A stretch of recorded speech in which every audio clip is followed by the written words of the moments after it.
Welcome to News Desk on Celebration TV. I am Comfort James. And I'm Femima. And the news making the rounds. Please stay with us as we bring you details. Watch robust, objective, analytical, informative, educative, entertaining and inspiring news on Celebration TV News Desk. Every weekday, 11 a.m. GMT+1, that is 11 a.m. GMT+1 on Mondays through Fridays. You are welcome to Sports Corner. I am Ivan Agafe. Celebration TV News Desk, the whole truth. Welcome to News Desk on Celebration TV. I am Comfort James. And I'm Femima. And the news making the rounds. Please stay with us as we bring you details. Watch robust, objective, analytical, informative, educative, entertaining and inspiring news on Celebration TV News Desk. Every weekday, 11 a.m. GMT+1, that is 11 a.m. GMT+1 on Mondays through Fridays. You are welcome to Sports Corner. I am Ivan Agafe. Celebration TV News Desk, the whole truth.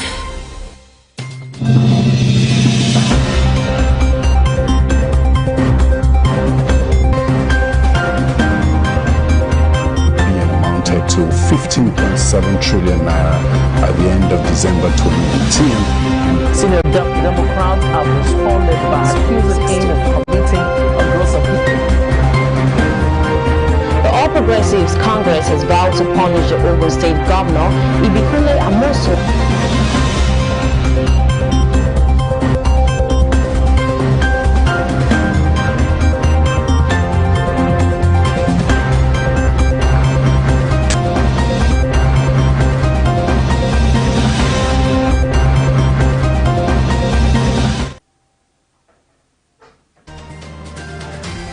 Edo 2020, Governor Obaseki has emerged as PDP candidate. Burundi President swears in new Prime Minister. U.S. passes sweeping police reforms bill. The Highway Development and Management Bill, the Highway Development and Management will generate 160 billion naira, says federal government. Liverpool win Premier League. Reds 30-year wait for top flight till the title ends. And thanks for staying with us on our news desk. I am Nicholas Akosile Walter. Stay with us as we bring you details of the news after the short break.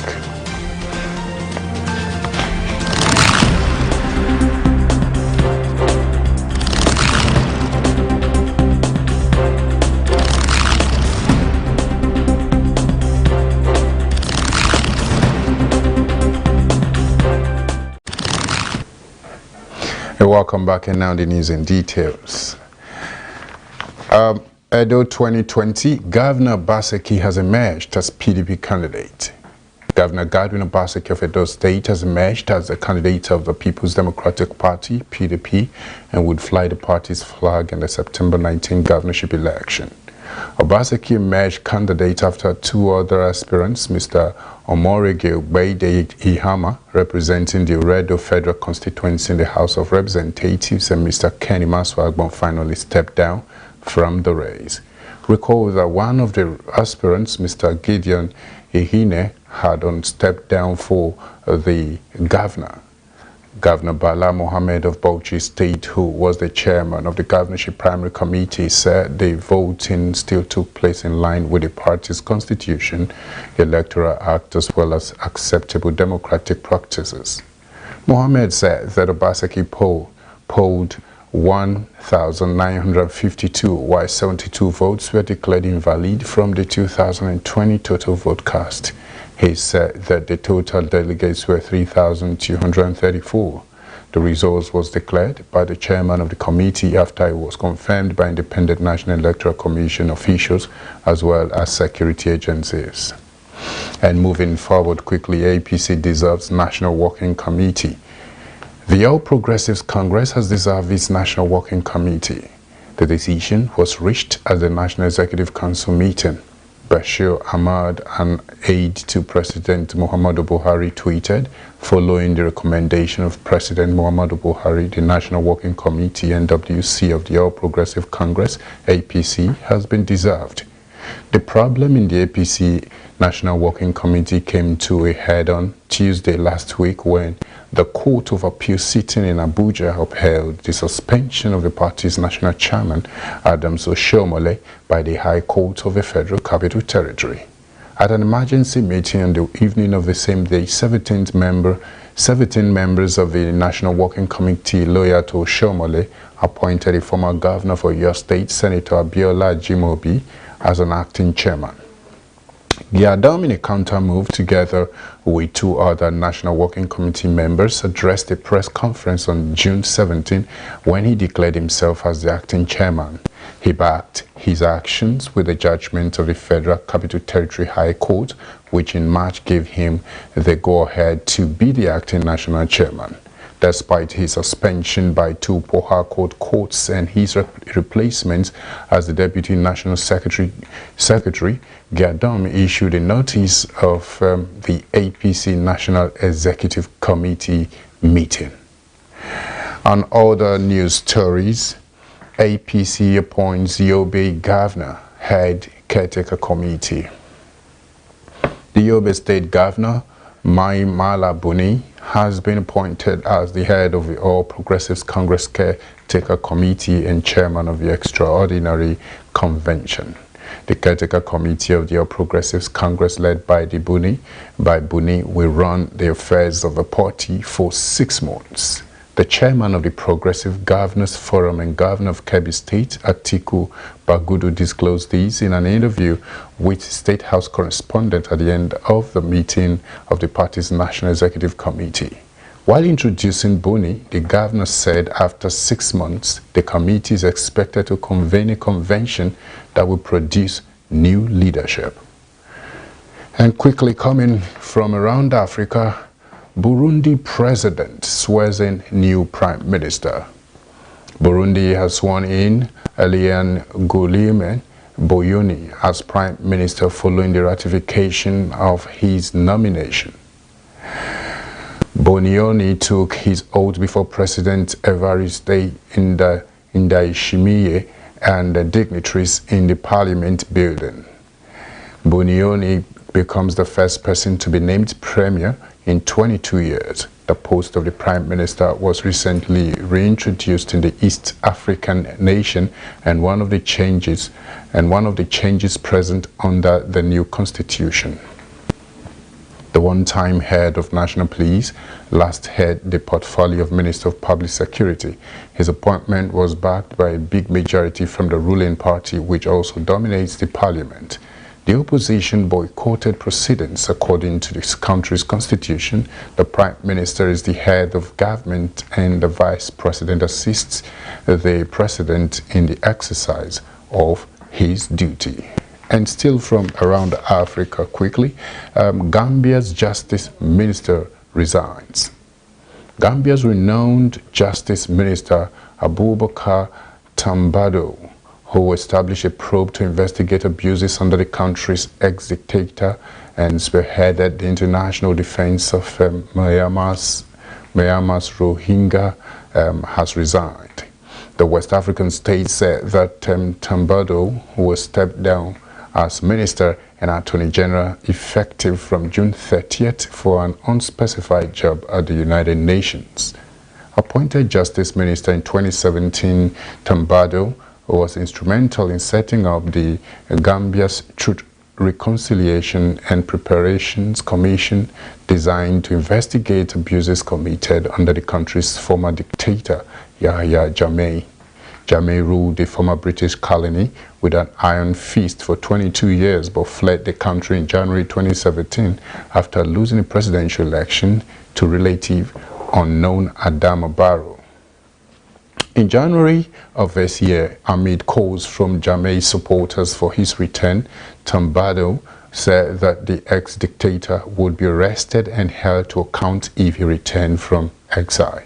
The lawyer turned politicians also won international renown in 2019 for filing a case at the International Court of Justice accusing Myanmar of genocide in its campaign against the Rohingya minority. We'll go on a very short break. We'll come back. We'll bring you updates from the United States. Please stay with us. We'll be back.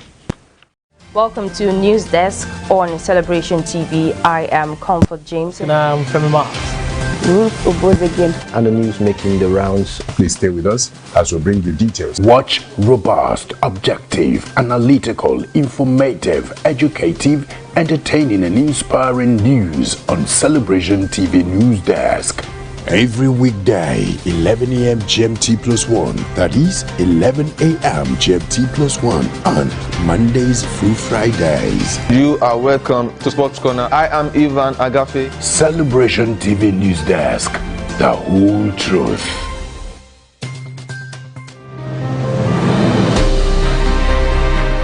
From a vision, we began a mission. Now we're here. A long journey with a beautiful now, touching lives, blessing homes, bringing the best of entertainment and reaching the ends of the earth by revealing Jesus and releasing destinies. It's been 7 years of God's perfection. Celebration TV at 7. Happy anniversary.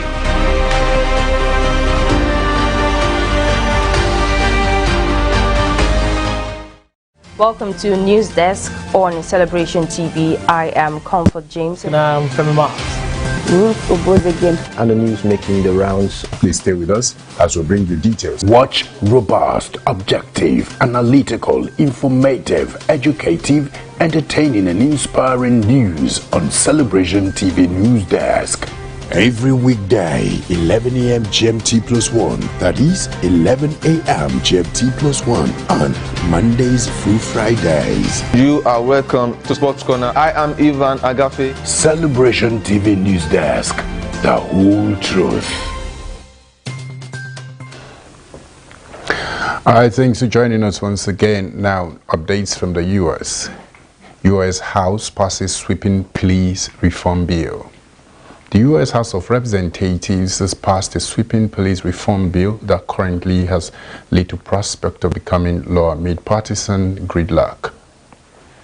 The Democratic-controlled chamber voted 236 against 181 for the measure, mainly along party lines, on Thursday night. The legislation is named after George Floyd, the unarmed black man whose death in police custody last month ignited worldwide protest. But U.S. President Donald Trump has threatened to veto the measure, and his fellow Republicans in the Senate are proposing their own less far-reaching bill. The George Floyd Justice in Policing Act was passed exactly a month after the Minneapolis, Minnesota man's death at warp speed for a usually deliberative and ponderous legislative body. The Democratic bill would hold police officers personally liable for damages in lawsuits, ban no-knock warrant often used by police in drug raids, and halt the flow of military surplus equipment to police departments. 3 Republicans crossed party lines to vote in favor, but Senate Republicans have refused to take up the House version, arguing it is an overreach that would undermine law enforcement. More updates from the UK. Stammer to meet Member of Parliament after long Bailey sacking. Labour leader Sir Keir Starmer is to speak to Member of Parliament concerned about the sacking of former Shadow Education Secretary Rebecca Long-Bailey. Mrs. Long-Bailey was asked to stand down after retweeting an interview which Sir Keir said contained an anti-Semitic conspiracy theory. The interview with actress Maxine Piquet suggested U.S. police lent violent tactics and Israeli secret services. Mrs. Long-Bailey later said she did not agree with all aspects of the article. Jewish groups and some Member of Parliament welcomed Sir Keir's decision, but Mrs. Long-Bailey's allies on the party's left said it was an overreaction. Former Labour Member of Parliament and now government advisor on anti-Semitism, John Mann, said Sakei had been fair and shown leadership. And on business news, the Highway Development and Management will generate 160 billion naira, says federal government. The federal government engaged stakeholders from various sectors of the economy for the implementation of its Highway Development and Management Initiative. It said the HDMI sought to bring multidimensional resources of skills, manpower, finance, technology, and much more into the national highway governance within Nigeria's 35,000 kilometers of federal highway. The Minister of Works and Housing, who disclosed this during a webinar, noted that over 160 billion naira worth of investments will be attracted by the first phase of the initiative. He said the initiative was aimed at bringing order, accountability, and profitable entrepreneurship to the operation, management, and maintenance of federal highways. On the targeted investments, the minister said the research and studies suggest that on this journey, the first phase of 10 routes of 2,225 kilometers can elicit an investment of over 160 billion naira.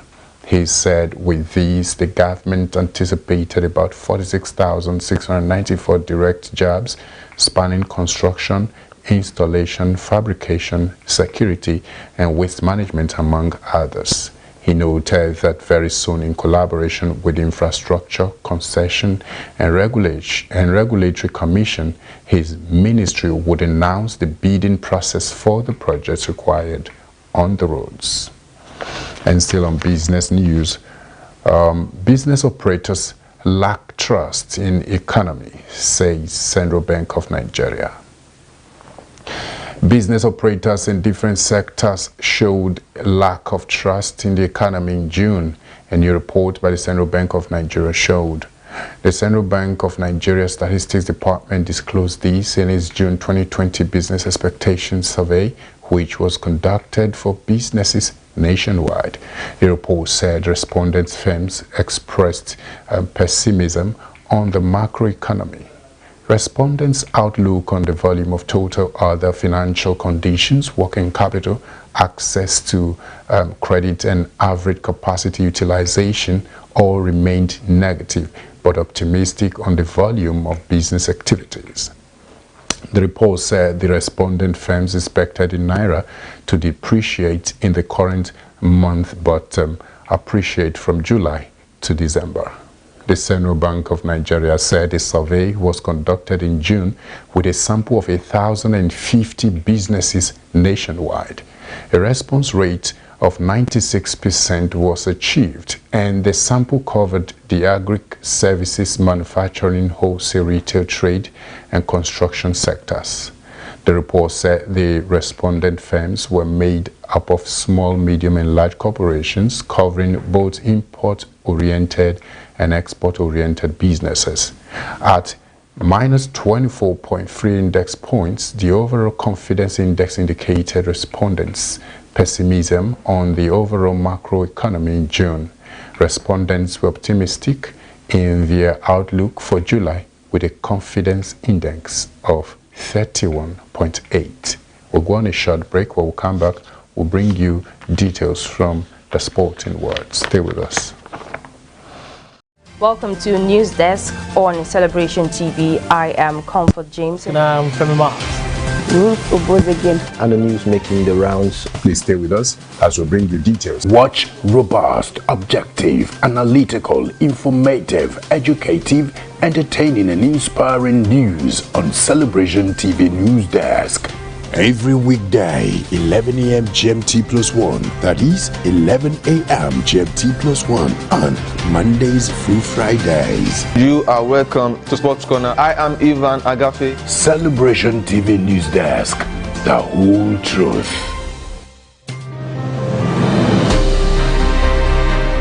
From From a vision we began a mission.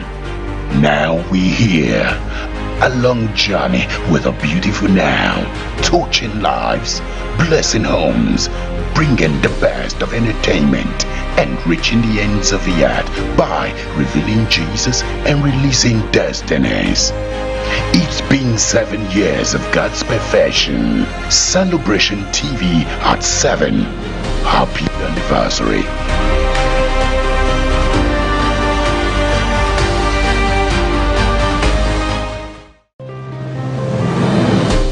Welcome to News Desk on Celebration TV. I am Comfort James. And I'm Femi Marks. And the news making the rounds. Please stay with us as we bring you details. Watch robust, objective, analytical, informative, educative, entertaining and inspiring news on Celebration TV News Desk. Every weekday, 11 a.m. GMT +1. That is 11 a.m. GMT +1 on Mondays through Fridays. You are welcome to Sports Corner. I am Ivan Agafe. Celebration TV News Desk. The whole truth. All right, thanks for joining us once again. Now, on sport news, Liverpool win Premier League. Reds' 30-year wait for top flight title ends. Liverpool's 30-year wait for top flight title is over after Manchester City lost 2-1 at Chelsea to confirm the Reds as Premier League champions. Jurgen Klopp's side needed one victory to seal the league, but City failure to win means they cannot be cut. It is Liverpool's 19th top flight title and their first since 1989 to 1990. Despite being urged to stay home by the city's metro mayor because of coronavirus, thousands of fans gathered at Anfield to celebrate. Many of the supporters who congregated at the club's ground wore face masks and some lit flares. A number of Red players, including goalkeeper Alisson, defender Virgil van Dijk, and midfielder Alex Oxlade-Chamberlain, celebrated together after watching the Chelsea City game. As the global pandemic disrupted life in England and led to the suspension of the Premier League for 3 months, Liverpool supporters endured a nervous wait to see how the season would end, with some early suggestion it might have been declared null and void, thus wiping their remarkable efforts from the record books. The Premier League's return this month enabled them to cap their stunning success. And however, because of the measure put in place in response to the virus, Liverpool will not be able to celebrate their long-awaited success with their supporters immediately, at least not in the traditional sense. Still on sports news, Women's World Cup 2023, Australia and New Zealand to host. Australia and New Zealand will host the 2023 Women's World Cup, FIFA has announced. The joint bid got the nod ahead of Colombia, which was the only other rival in the running after Brazil and Japan dropped out of the race earlier in June. The 2023 version will be the first in the women's game to feature 32 sides, up from the current 24. The competition is scheduled to take place from July to August 2023. FIFA President Gianni Infantino said the bidding process was highly competitive. He thanked both bidders for their remarkable work and said they were really well prepared. The Australia and New Zealand bid received 22 of the 35 votes cast by the FIFA Council members, with Colombia getting 13 votes.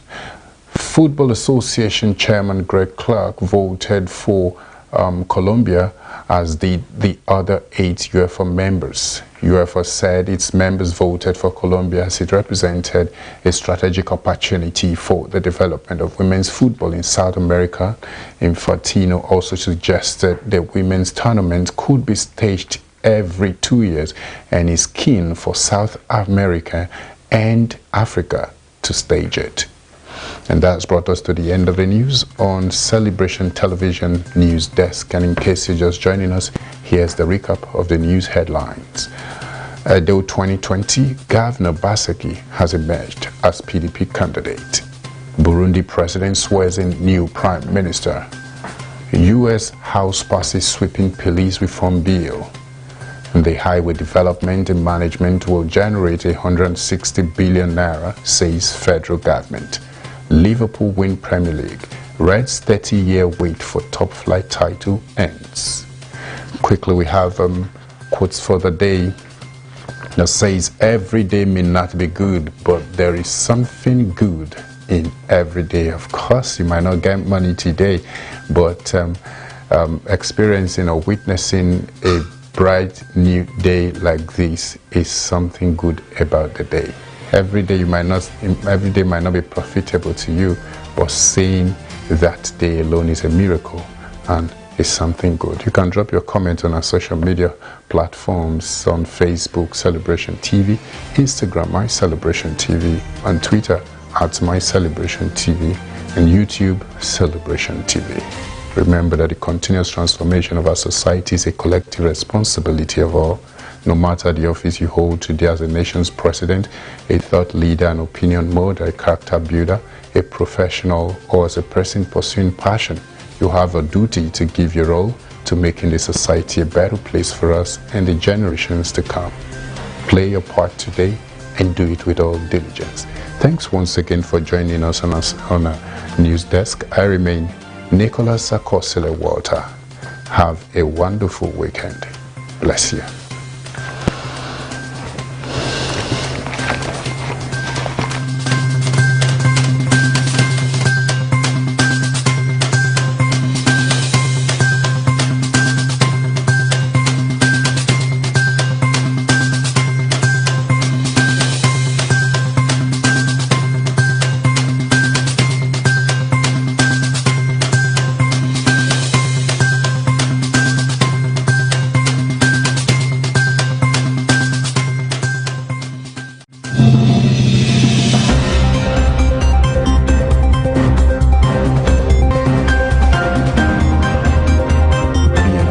To 15.7 trillion naira at the end of December 2019. Senior Democrats have responded by accusing him of committing a gross offense.